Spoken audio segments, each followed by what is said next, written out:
tree removal now through the end of the year. Also, visit us at ecrtotallandscapes.com. Whether you're heading to work, taking the kids to school, or planning your next road trip, your car needs to be ready for the ride. Hi, I'm Russell Smith, and I've been a customer at Matlock Tire and Auto Service for about as long as I've been driving.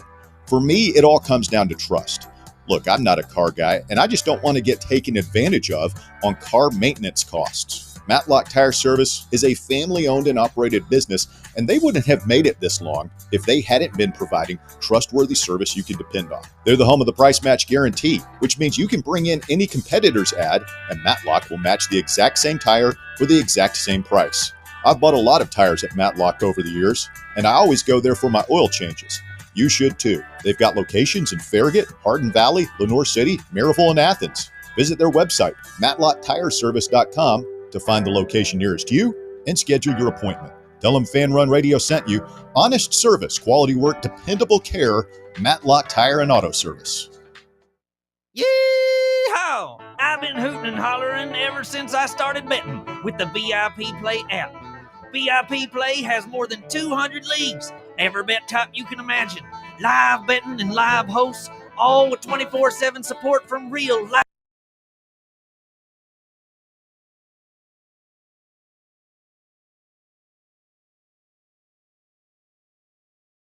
VIP Play today or head to VIPPlayApp.com. Make sure you use the promo code FANRUN to take advantage of their welcome bonus and so they know that we sent you. Gambling problem? Call 1-800-8899-789. Must be 21 or older and located in Tennessee to bet.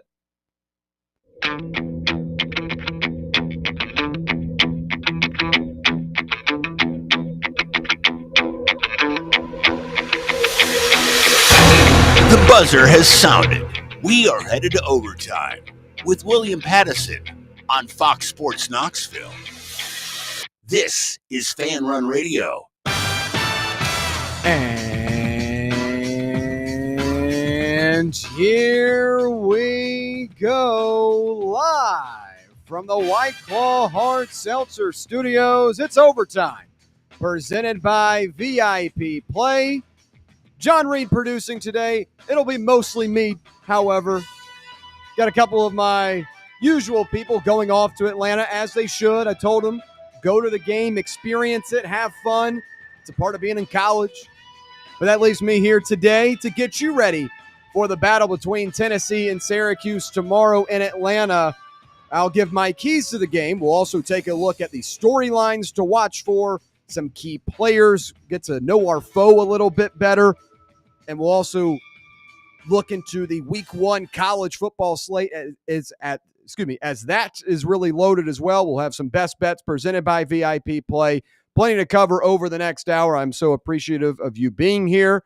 We'll get right into it with our countdown to kickoff as Tennessee football will be playing once again in just a couple of hours. We finally made it, folks. No more talking season. No more Boo Carter did this. Nico Iamaleava did that. It's now time to put on the pads, suit up, and play some football. We finally arrived, and I'm so fired up for it. As number 24 Tennessee begins its 2025 campaign against Syracuse in the Aflac kickoff game at Mercedes-Benz Stadium on Saturday at noon Eastern in Atlanta. Saturday's contest will mark the second time that the Volunteers have played inside Mercedes-Benz Stadium. UT defeated Georgia Tech in a 42-41 double overtime thriller to open in 2017.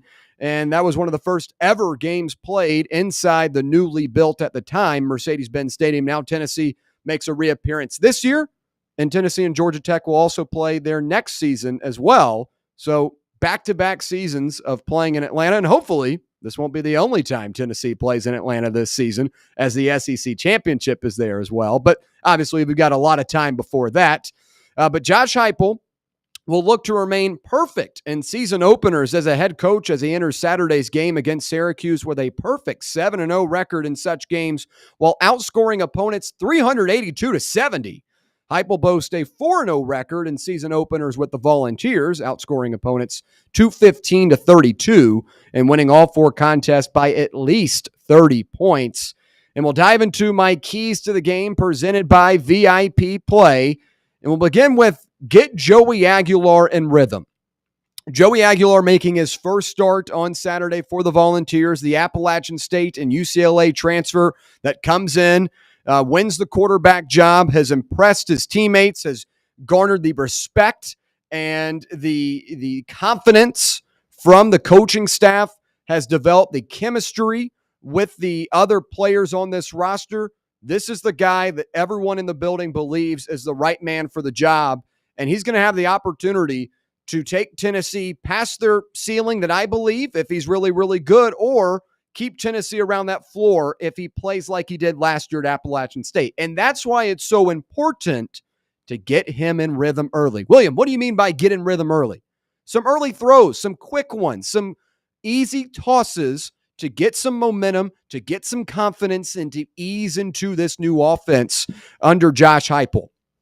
And one of the games last year that I believe Josh Heupel did such a great job of easing a quarterback into a tough situation was against Georgia, where Nico Iamaleava had to go on the road and face a top 10 team in the country, a raucous environment. Did a great job by giving Iamaleava some really easy ones, a couple of slant routes to Miles Kitzelman, a couple of quick outs to some other wide receivers, stuff like that. It gets you in rhythm.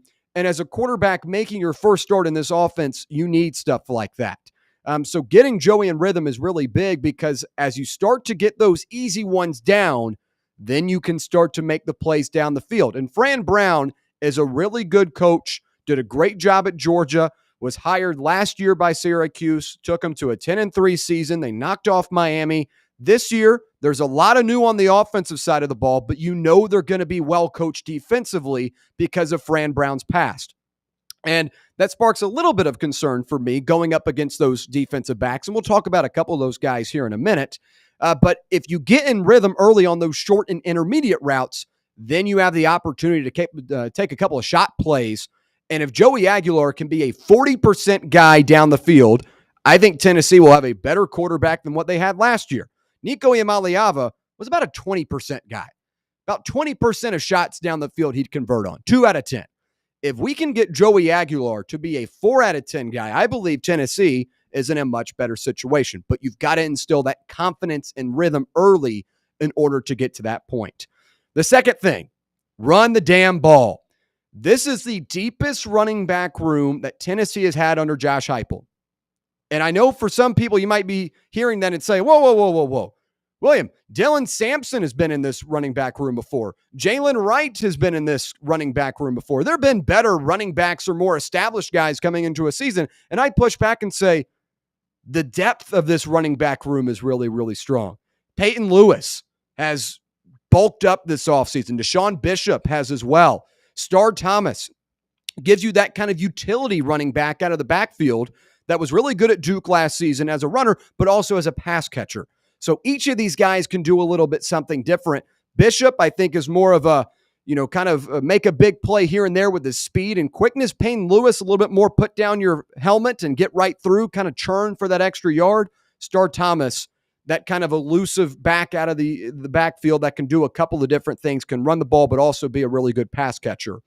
And running the ball behind an offensive line that I believe will be the best Tennessee has seen, I think is how you get early momentum in this one. New quarterback, he's going to have to get in rhythm. That's my first key of the game. But the easy way to do that is get this running back room activated and get these guys going early. And that's where I think Tennessee will lean in the first half. You're going to see a heavy dose of this run game because Syracuse is really good in the secondary, really, really well coached. I don't believe they have the personnel up front to be able to go up against a Wendell Moe or a Sam Pendleton or a Lance Hurd in year 2 with the Volunteers.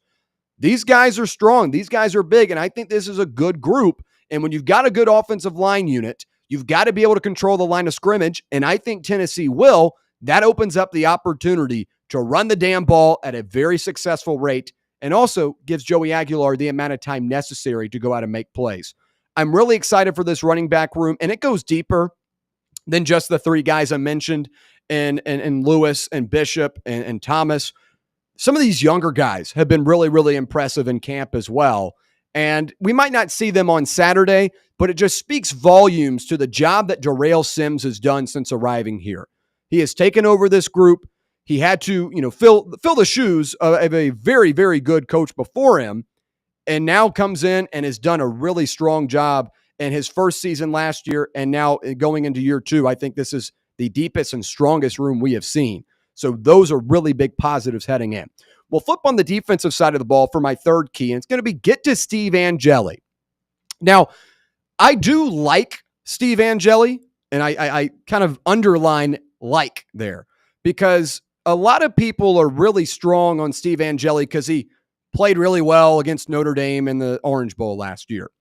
And look, I was cheering them on. I had Notre Dame on the spread. I needed them to win. I loved it. But let's pump the brakes a little bit on that one drive in the Orange Bowl being exactly what we're going to see on Saturday and throughout this season. Angeli filled in for a Riley Leonard last year. Riley Leonard was a running quarterback. Notre Dame had a running identity in the backfield. And when Angeli came in to, relieve Leonard of that current injury, he then was a pocket passer. Penn State had spent 10 days preparing for a running quarterback in Riley Leonard. It wasn't necessarily their first thought to, okay, now Steve Angeli's in the game. Let's go off what we've done all week for Steve Angeli. That's just not how it works. And it's the same thing for a guy like Austin Simmons at Ole Miss, who's really, really talented. But everyone tells me, William, oh my gosh, do you see what Austin Simmons did against Georgia that one drive last year? Austin Simmons, a dual threat guy. Jackson Dart, a pocket passer, 2 different types of quarterbacks. So Angeli, I do think is good, but let's not say he's going to be really, really good just because he was there one drive last year in the Orange Bowl when Penn State had prepared for something totally different. The reason why Steve Angeli did not play at Notre Dame and was not named the starter going into last season, the reason why he was beat out by Riley Leonard, is because he's a statue in the pocket. And this is coming from guys that cover Notre Dame. This is guys that were there for years watching Angeli play. Talented kid, good guy, good locker room leader, but he's a statue in the backfield. That's a problem for Syracuse going up against a very strong Tennessee defensive front. Now, you got a couple of guys banged up. David Hobbs is not going to be available tomorrow as he's got a foot injury. In replacement, you're going to have Ethan Utley and Isaiah Campbell, 2 blue-chip freshmen that came in from this really strong freshman class that Heupel just brought in. But you're also going to see the Jackson Moyes, the Bryson Easons, the Dominic Baileys. Those guys are still going to be there. Might not be as deep early in the season as you were last year, but the strength is still there. And Joshua Joseph, I think he is primed for a strong season, kind of taking over that James Pierce role. So getting to the quarterback is going to be really big, as Angeli is in the same type of situation as Joey Aguilar. He's trying to figure out, where do I fit in this offensive system? Where is my rhythm? He's got to identify that as well. And getting to the quarterback is going to be very, very key. For a guy that's a statue, I like Tennessee's defensive front in that matchup. Finally, number 4, play smart, play disciplined. Josh Heupel, when he goes on the road, usually there are a lot of penalties and there are a lot of dumb mistakes. Now, I know this is not a road game. There will be a very pro-Tennessee crowd tomorrow. But you cannot have these little things come up and become big things. A false start on the first drive, a holding penalty that negates a big play. Stuff like that, the little things. You've got to play smart. You've got to play disciplined. I know everyone's excited to get back into the college football season, but you've got to be disciplined and avoid those penalties that will negate big plays, put you behind the chains. And for a new quarterback and a new offense with a lot of question marks, you can't afford that type of stuff. So my 4 keys for tomorrow: get Joey in rhythm, going early, a couple of easy passes, get him going early. Run the damn ball. The most talented running back room Tennessee has had in Josh Heupel's era, in my opinion. Run the damn ball behind an offensive line that I think will be strong. 3, get to Steve Angeli. People at Notre Dame say, hey, he's a statue. That's why he wasn't able to be the starter for Notre Dame. That's why he was replaced by Riley Leonard last year. Get to the quarterback, throw him off of his game. And 4, play smart, play discipline. I know everyone's excited, but you cannot let the little things become big things. So those are my 4 keys for tomorrow. And I want to dive into a couple of storylines for this game as well. And we'll begin with, will Tennessee's offense be able to play tempo? Because Josh Heupel's offense is predicated on slowing down the opposing defense. It's predicated on getting to the line of scrimmage quickly, not allowing substitutions, and wearing the opponent down. And we haven't seen the same type of tempo that we saw in 2022 over the last couple of years. Now, there are a couple of reasons why. I think, first off, Nico Iamaleava was not able to convert on those deep shots down the field. As I said earlier, a 20% guy. Joe Milton was kind of in the same category there. Hell of an arm, but it would usually end up in the fifth row instead of on the field. Inaccurate. If Joey Aguilar, being the gunslinger, California-type player that he is, if he can be accurate down the field, I think you can start to see that tempo come back. But again, you've got to get him in rhythm early so he has the confidence and you bring that defense up. That's why it's really important to have a couple of those intermediate routes. But everyone, wants to see Tennessee reform back to that 2022 version that we all saw and loved. But in order to do that, you've got to do the intermediate stuff first, and you've got to execute down the field. You've got to hit those deep shots. And then as those yards start to pile up, 20-yard gain, 30-yard gain, stuff like that, that is really where a defense is worn down. And I don't think it's a Josh Heupel thing, or a lot of people look at Alex Golesh and say, oh my gosh, he left in 2022 and so did our offense. Just you haven't had a quarterback as elite down the field with his ball placement as a Hendon Hooker. And I'm not necessarily projecting that Joey Aguilar will be that. I'm just laying out what has to happen and what needs to happen in order to get back to that 2022 tempo offense. The second thing, now everyone wants to know about Boo Carter, and unfortunately, I don't have the answers for that. I know he's going to play tomorrow, but it does not seem like he is going to start on the defensive side of the ball. We've heard great things about Jalen McMurray, the veteran Temple transfer that was played for the Volunteers last year in his first season.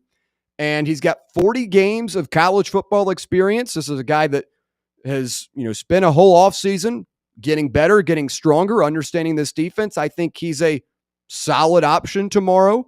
Colton Hood, the transfer from Colorado, really dazzled in training camp. Ty Redmond at cornerback, a freshman, has looked impressive as well. So you've got guys in the secondary that I think could step up. But in terms of Boo Carter, you need him out there. But we know that there is a process to get back onto the field. And Josh Heupel has talked a lot about the Leadership Council. The Leadership Council has, allowed him to play tomorrow. I think we're going to see him on special teams. I don't believe we'll see him a ton on defense. And folks, I hate to break it to you, the offensive side of the ball, I feel like is kind of out of the window, at least until middle of the SEC season. Because, that was kind of a privilege to be able to do both sides of the ball. And that's a lot of work, by the way. Understanding a very complex defense and also understanding a high-paced, fast-tempo offense. That's a lot of plays. That's a lot of brain knowledge. And when you had everything that went down this offseason, it's tough to be able to reward a guy to play both sides after everything that went down. So I expect special teams because you can't afford those little errors, as I mentioned in my keys to the game, those little errors, a muff punt. We saw it in the Iowa State-Kansas State opener a week back. Dylan Edwards muffs the punt and immediately gave Iowa State the ball inside the 10-yard line. You can't afford stuff like that. So I believe Boo Carter will play special teams, but I would not anticipate much of him defensively, at least early on. If things get a little bit dicey, maybe Josh Heupel throws in the towel and says we've got to have our best players out there. But other than that, I would not expect to see him start, at least on either side of the ball in terms of offense or defense. And bringing up those DBs, Jeremiah McCoy, not going to be available tomorrow. We saw a new report today from Chris Lowe, who just went over to On3, that McCoy is trending in the right direction. He is making the right progress to get back onto the field, but we will not see him tomorrow. And I really don't anticipate seeing him till really around the Mississippi State game, Arkansas game, or Alabama. Because keep in mind, folks, he's coming off of an ACL injury, which is very serious. And I get it, it was in January, but usually the process to get back onto the field for that is 10, 11, 12 months, depending on how severe it is. And he was practicing in training camp in the final couple of weeks, but it wasn't anything hardcore. It wasn't anything fast-paced. And he's a guy that is so valuable to your team. You can't rush him out there at 75% health and possibly derail what will be a very fruitful career in his future. I mean, he's a first-round mock right now. If you're Jeremiah McCoy, you probably wouldn't want to rush back onto the field either and potentially give up millions of dollars if you're not 100%. So McCoy's not going to be available tomorrow. Let's put him to the side and talk about the guys that have to step up. Ty Redmond is one of them, a freshman who last week we talked about was really, really impressive in camp, was one of the surprises we listed out in camp. If he doesn't start, I feel confident with Colton Hood, a guy that was a playmaker last year for the Colorado Buffaloes, was one of the more impressive players in camp as well. And then Jalen McMurray, as we mentioned earlier, the Temple transfer, 40 games of experience. He's not that old. 40 games of experience and has played well at that star position. I anticipate he'll play there in the space of Boo Carter. But again, you can kind of move these guys around. Ricky Gibson's going to have a lot of responsibility tomorrow, especially up against a guy and Darrell Gill Jr., who was right around the century mark last season if he got more touches for the Orange. And that's a guy that is going to be an impact player for this team. I anticipate Gibson will have that matchup. But you've got to have the other guys step up so that you're not allowing big pass plays and allowing Syracuse to drive down the field and get quick ones and put pressure on a new offense for Tennessee. So I am okay. I feel confident with the defense. I am comfortable with what you see from the secondary and the type of options you have. Obviously, you want Boo Carter out there. Obviously, you want Jeremiah McCoy out there. But at least for the time being, I'm okay with what you trot out tomorrow in terms of the depth. And I think that's something to watch, though, if those guys are able to step up like they have in training camp. Finally, on the topic of DBs, the other storyline I'm looking for is Joey Aguilar versus the Syracuse defensive backs. And if you listen to us early in the week, we talked about a couple of these players to watch for Syracuse. And one of them is going to be Deuce Chestnut, played in 13 games last year, started 11 for Syracuse last season at safety, racked up 62 tackles, 3.5 tackles for loss, a forced fumble, and 5 pass breakups. He came over from LSU after 2 seasons at Syracuse, and this is going to be his now second consecutive year back with the Orange, as he played last year, had a breakout season. And again, as I mentioned earlier in the broadcast, Fran Brown is a defensive-minded coach, a former defensive backs coach for the Georgia Bulldogs. Deuce Chestnut is his playmaker in the secondary. And Joey Aguilar has got to avoid throwing those kind of double coverage balls, those tight windows, those big-time mistakes he would make last year at Appalachian State. I look at his tape from last year and I say, it's a little bit backyard football to me. 3rd and 14, and you've got 2 defenders chasing you in the backfield.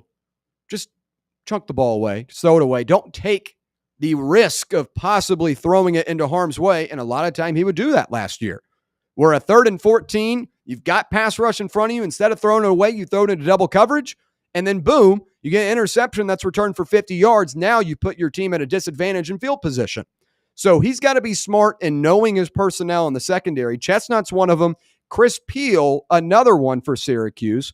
And he started his career at Georgia, was a top 100 recruit, was recruited by Fran Brown when he was with the Bulldogs, decided to come over to Syracuse along with him. Doesn't have a whole lot of film, doesn't have a whole lot of tape yet, but this is a guy that is an SEC level recruited DB that is going to be in the secondary tomorrow. And Joey Aguilar's got to be mindful of that.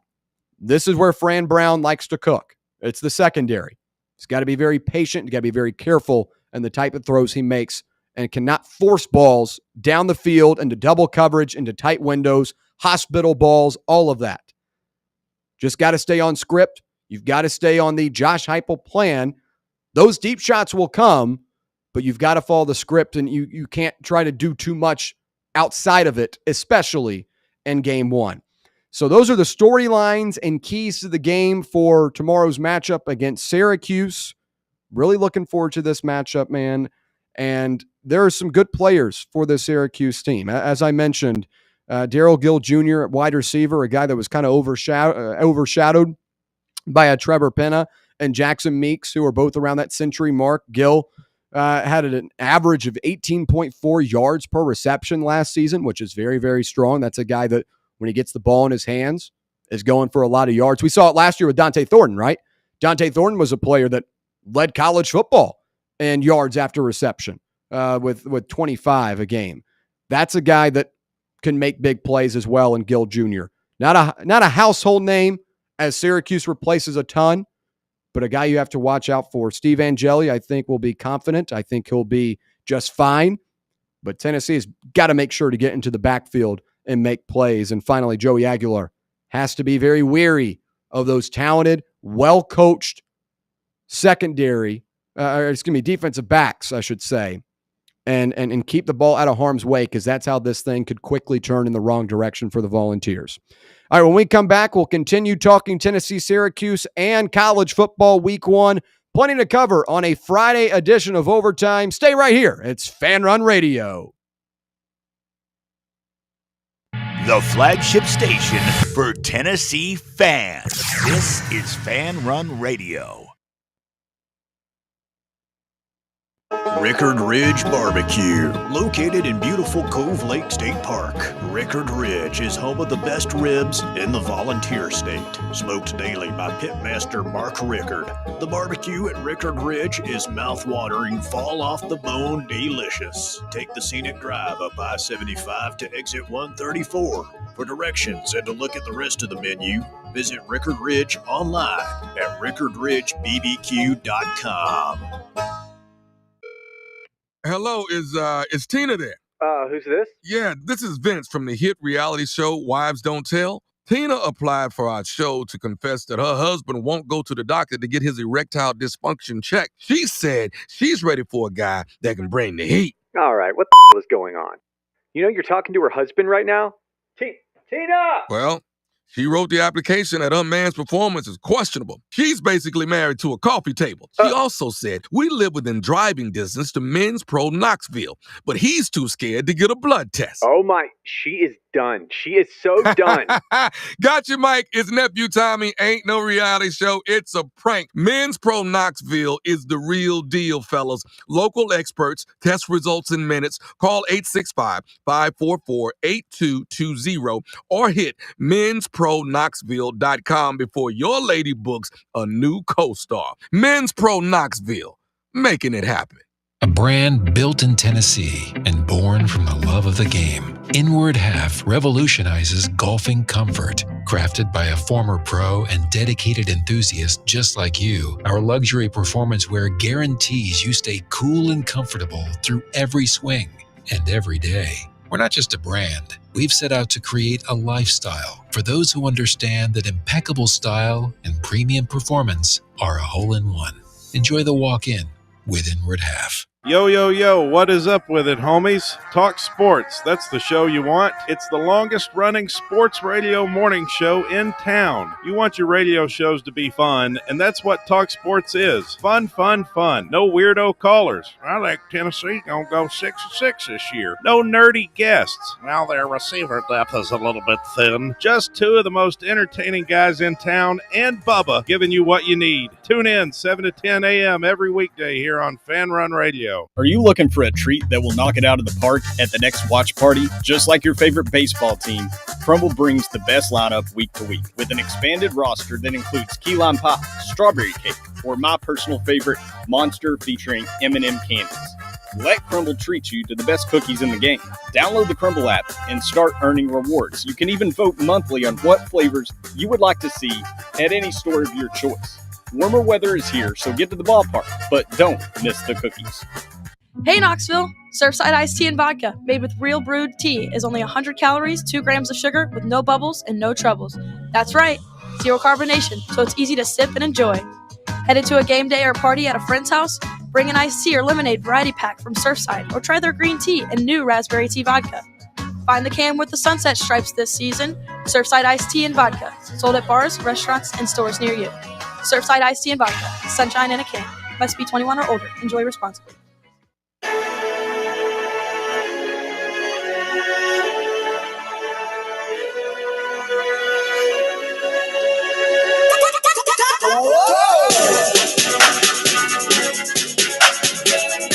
All right, back here on Overtime, presented by VIP Play. Go claim your VIP Play welcome bonus, and when you make your first bet of $5 or more, you'll get $100 instantly in bonus bets by using the code FANRUN. That's FANRUN in all caps to claim those bonus bets, and new and more improved options are already on the site just in time for college football season to begin. And folks, if you're out there and you're a Tennessee fan and you're saying, I kind of want to bet on the game tomorrow, but I don't really have a whole lot of money to do it, VIP Play will help you out. Surely you've got $5. Pull it out of your pocket, Venmo someone, whatever you got to do. $5 bet, you get $100 instantly by using the code FANRUN. That's all caps FANRUN, and you can get right in on the action tomorrow. A great day to do it with plenty of action across college football. And man, I'm so excited for it. And we'll dive into a couple of these other matchups as well. And we've got, obviously Clemson and LSU. We've got Alabama, Florida State. We've got Texas and Ohio State. So many great games this weekend. Real quick, just kind of putting a bow on Tennessee and Syracuse before we talk about a couple of these other games. I think Tennessee has the opportunity to get off to a really good start tomorrow if they're able to do all the things I listed in my keys to the game, but also build momentum towards a really quick turnaround. Tomorrow is really, really important, not because it's the opener of the game, or opener of the season, not because you're starting a new quarterback.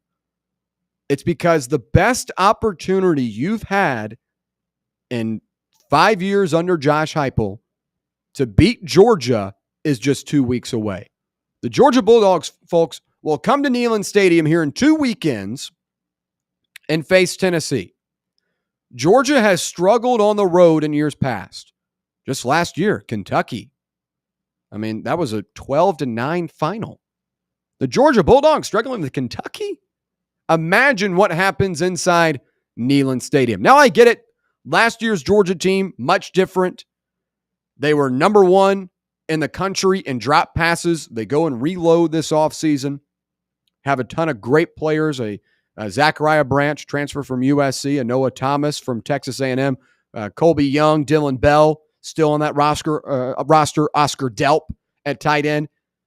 Gunnar Stockton, I think, will be just fine because so far Kirby Smart has always shown us that you can have a good quarterback regardless of, what his background is. Hell, Stetson Bennett was a frat guy out there zipping it and winning national championships. I'm sure Gunnar Stockton, a highly rated guy coming out of high school, will be just fine. But again, it goes back to the opportunity because tomorrow, if you come out and set the tone and establish yourself as a strong defense, as an offense in rhythm, go into that ETSU matchup, fine-tune a couple of things, you can go into that Georgia matchup with momentum. And that's going to be one of the biggest games of the season. It is imperative that you get off to a good start tomorrow to ride in that momentum against Georgia because, again, I've said this all summer. This is the best chance Tennessee has to beat Georgia with all the different variables that are combined into this. A new quarterback starting on the road for the first time. Georgia playing on the road early in the season in SEC play.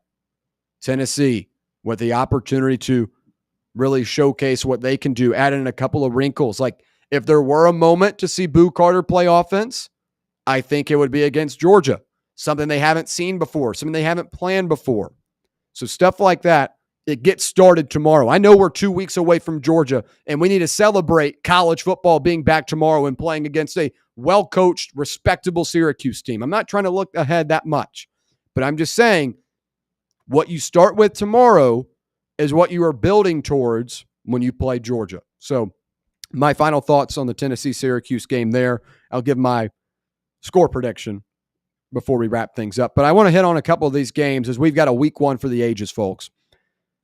This is going to be the best week one maybe we've ever seen. Texas, Ohio State, 1-3. LSU at Clemson, 9-4. Notre Dame at Miami on Sunday, that's 6-10.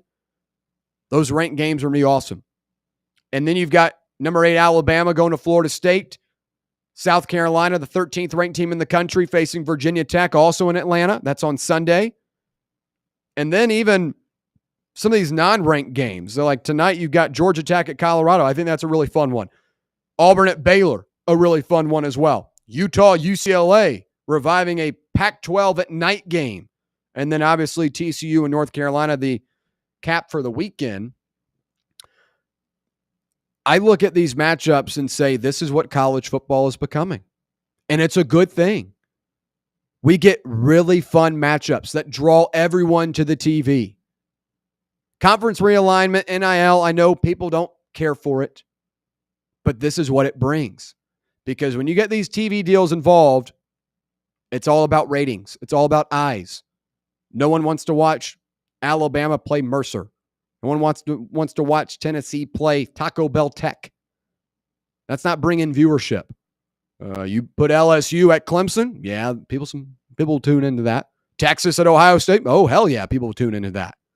So enjoy this weekend, folks, because this is what college football has become. There are some negatives to NIL and conference realignment, but this is the glory of it. You get to sit on your couch this weekend, Labor Day weekend, take away the stress of work, and unwind with some damn good football.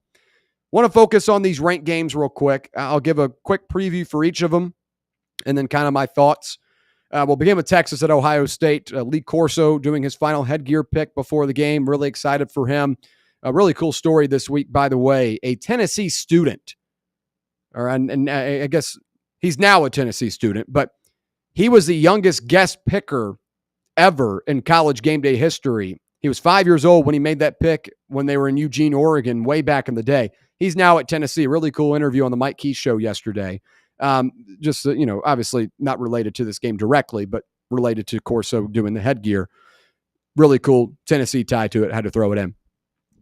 But Texas, Ohio State, I think, is being misread by a lot of people.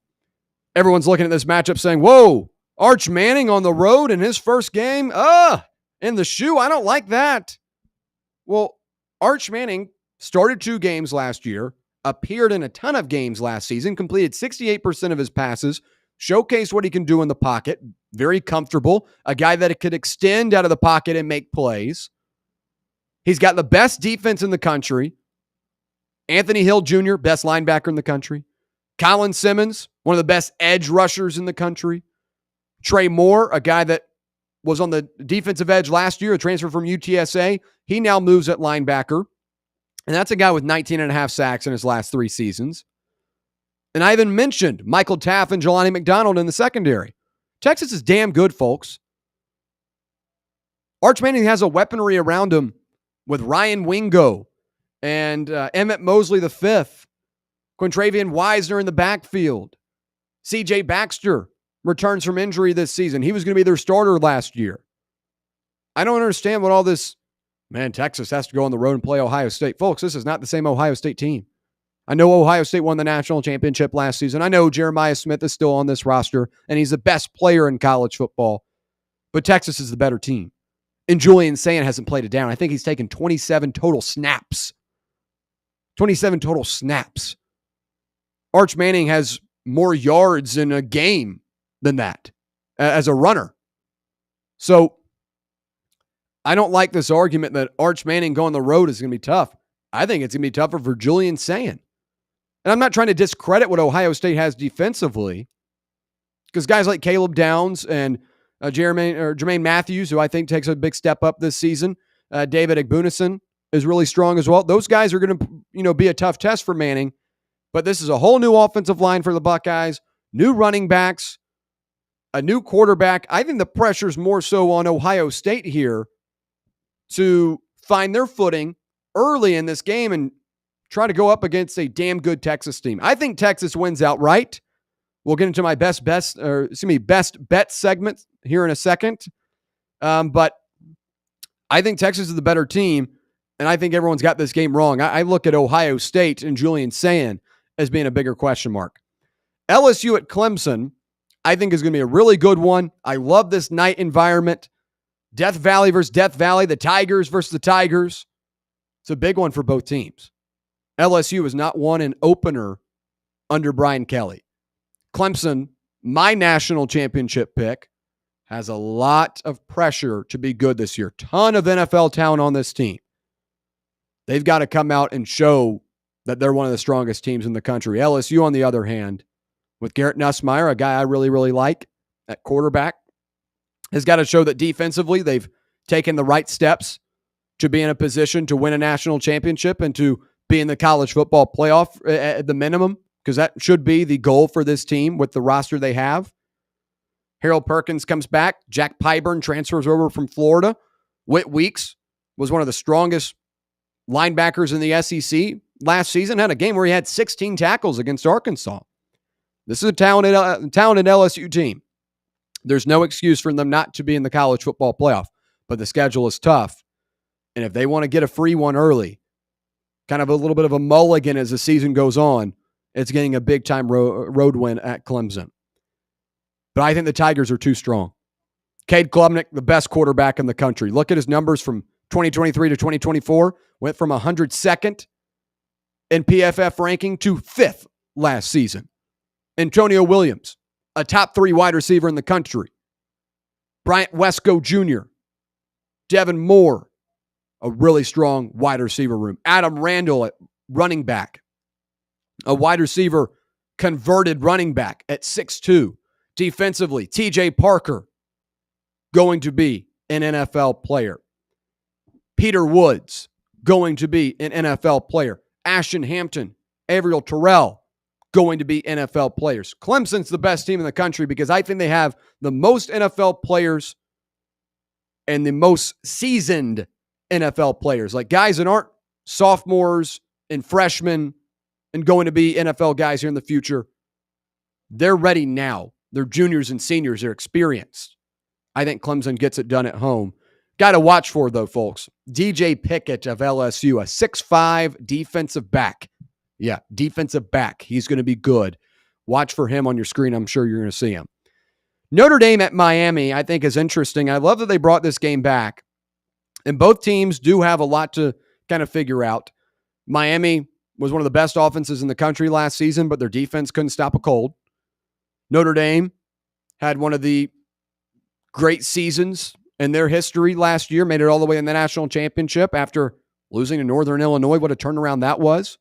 They returned Jerian Price and Jeremiah Love, the best backfield in the country outside of Penn State. Most of their offensive line is back. I think C.J. Carr will modernize this offense, as Carr was named the starter at quarterback just a week ago. I think Notre Dame's the better team in this one.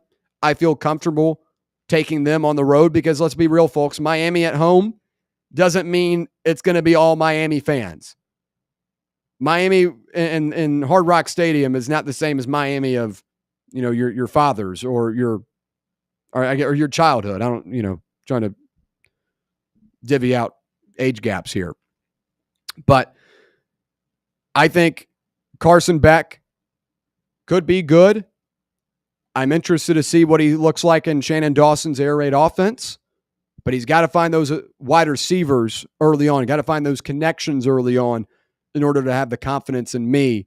And the fact that he's coming off that shoulder injury, hasn't had a ton of time to form that chemistry, I lean Notre Dame in this one.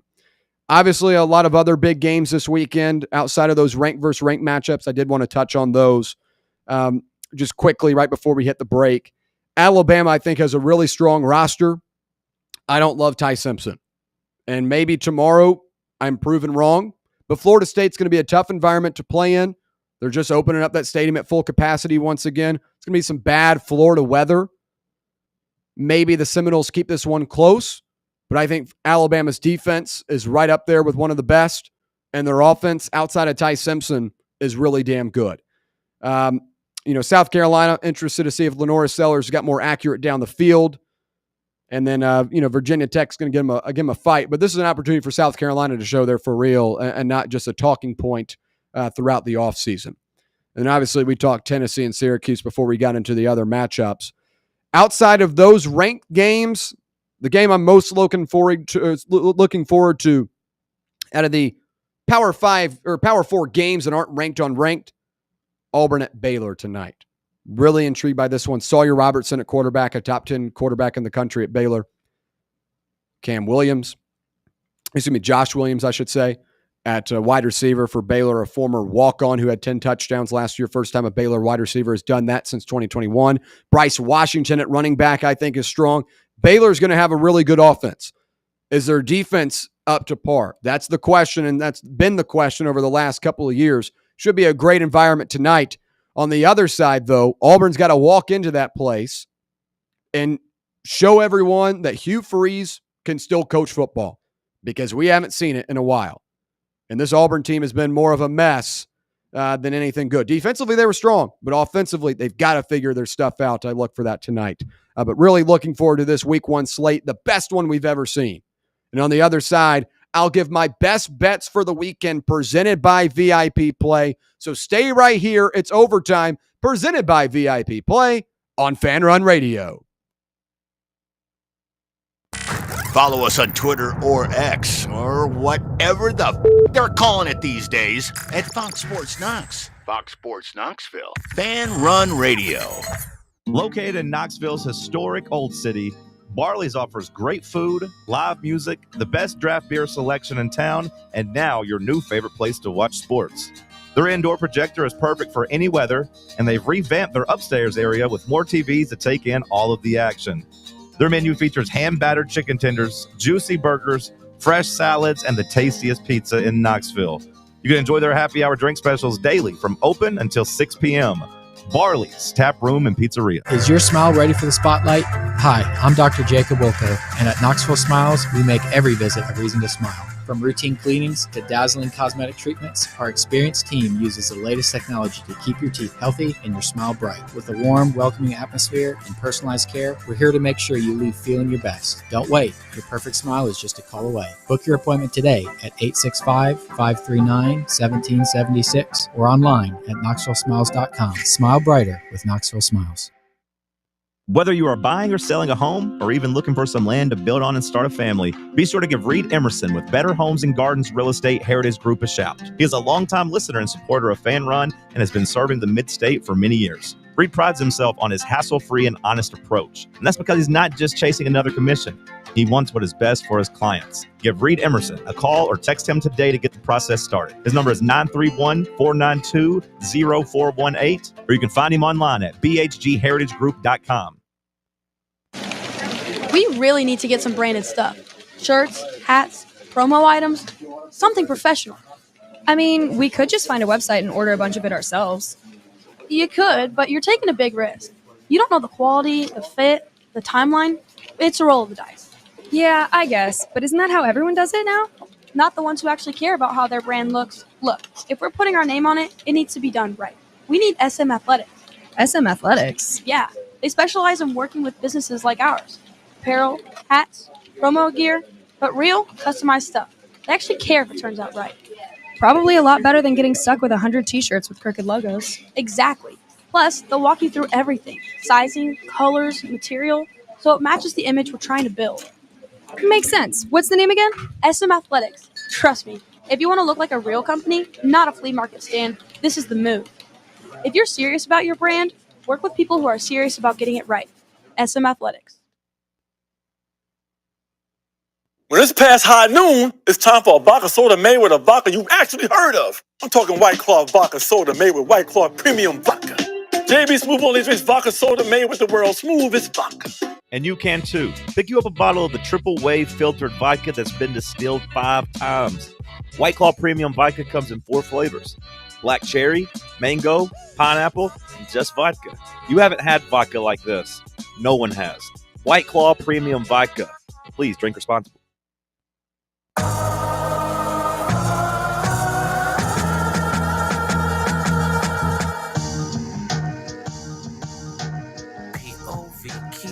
In my mind, back take Amtrak down south, then she flies back. My cousin has ponytails tied back. All right, back here on Overtime, presented by VIP Play. Go claim your VIP Play welcome bonus, and when you make your first bet of $5 or more, you'll get $100 instantly in bonus bets by using the code FANRUN. That's FANRUN in all caps to claim those bonus bets. And folks, college football season is officially back, which means you need to get in on the action. $5 gets you $100 instantly. Bet it on the Tennessee game. Bet it on whatever you want to bet on this weekend. It's fun to get involved in the action, and VIP play is the best way to do it. Gambling problem, please call 1-800-889-9789. Must be 21 years or older and located in Tennessee to bet. All right, my best bets for tonight and this Saturday. As always, you can follow at the Patafax for my post daily on the picks, and also we'll put it out on the Fox Sports Knoxville channels as well, so make sure you're following those. My 3 plays for tonight begin in Charlotte for the Dukes Mayo Classic, what Tennessee played in last year. Appalachian State at Charlotte, or I guess it's in Charlotte. They're going up against Charlotte, the 49ers. I've got Charlotte plus 3.5. Now, you might be saying, William, what the hell do you know about Appalachian State and Charlotte?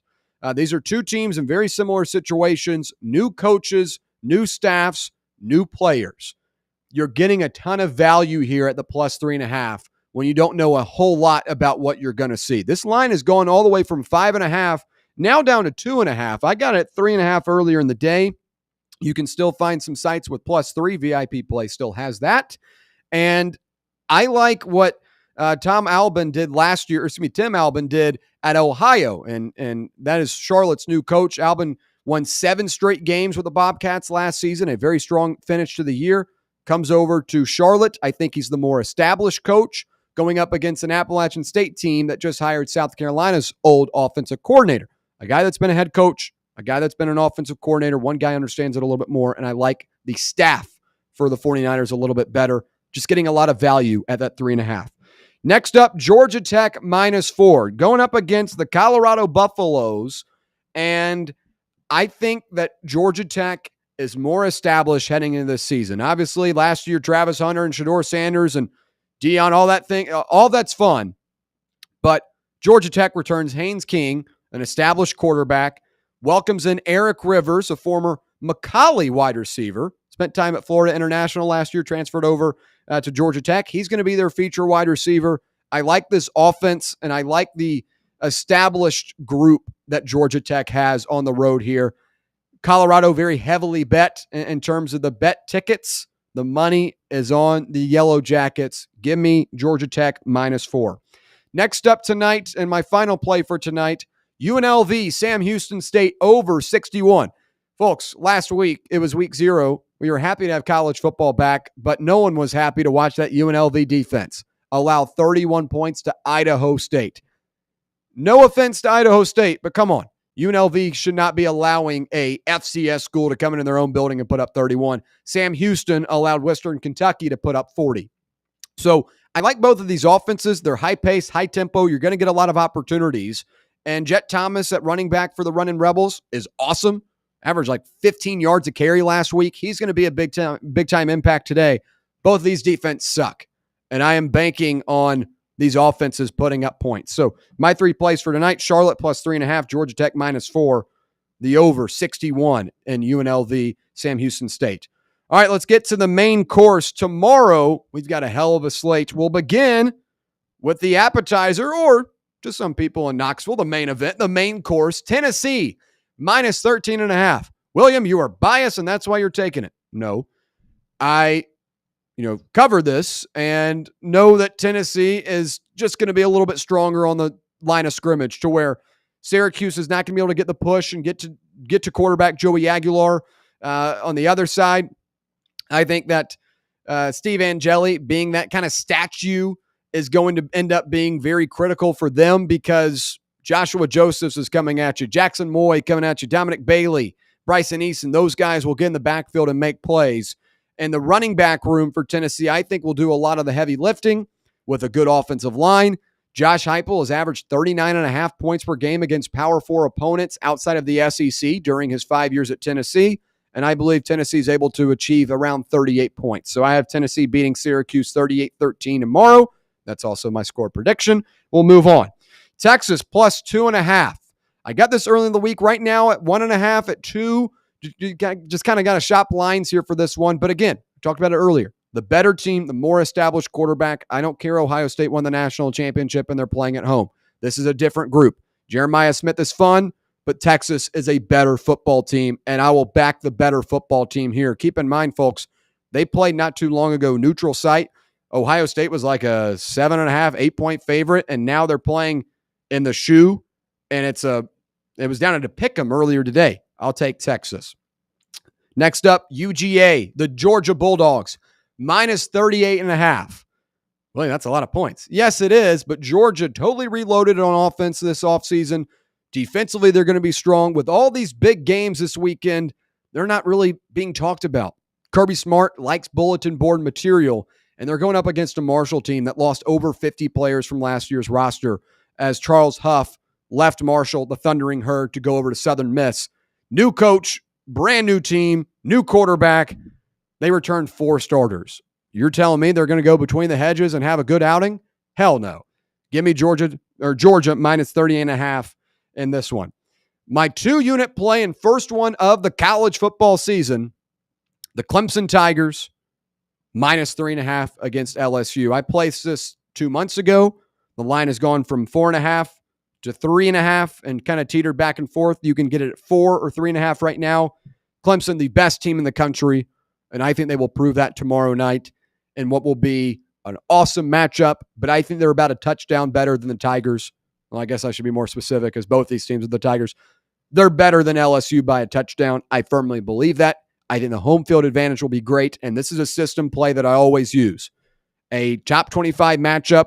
The home team is a favorite by 3 to 14 points at home. I take that team. It's made me a lot of money. I hope it will for you as well. So those are my best bets for the weekend. Recapping real quick. Tonight, Charlotte plus 3.5. Georgia Tech minus 4. The over 61 UNLV Sam Houston. And then tomorrow, Tennessee minus 13.5. Texas plus 2.5. Georgia minus 38.5. Clemson minus 3.5. And that one's for 2 units. Folks, have a great college football weekend. Cheer on the Volunteers and hope to have a good show here on Monday, a positive one, following a Vols win for William Pattison. We appreciate you listening to Fan Run Radio.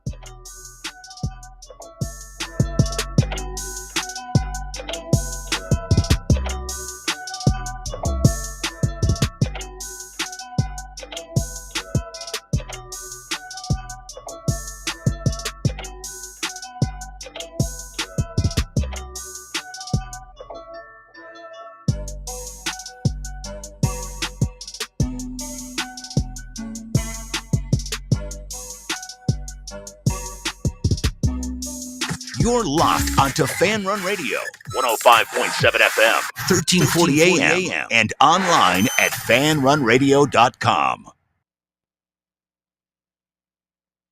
Ready to launch your career? Axle Logistics is a leading third-party logistics company where excellence is an energy. With an award-winning culture, Axle proves that positive outcomes come from a positive environment and a work hard, play hard mentality. At Axle, the drive for success is infectious. And with an uncapped commission structure, hard work isn't just noticed, it's rewarded. For those with big goals and even bigger dreams, Axle Logistics is the place to start your career. Ever been the coach who realized the team's gear just wasn't up to par? Well, if I'm being honest, that was me. Just a downright irresponsible and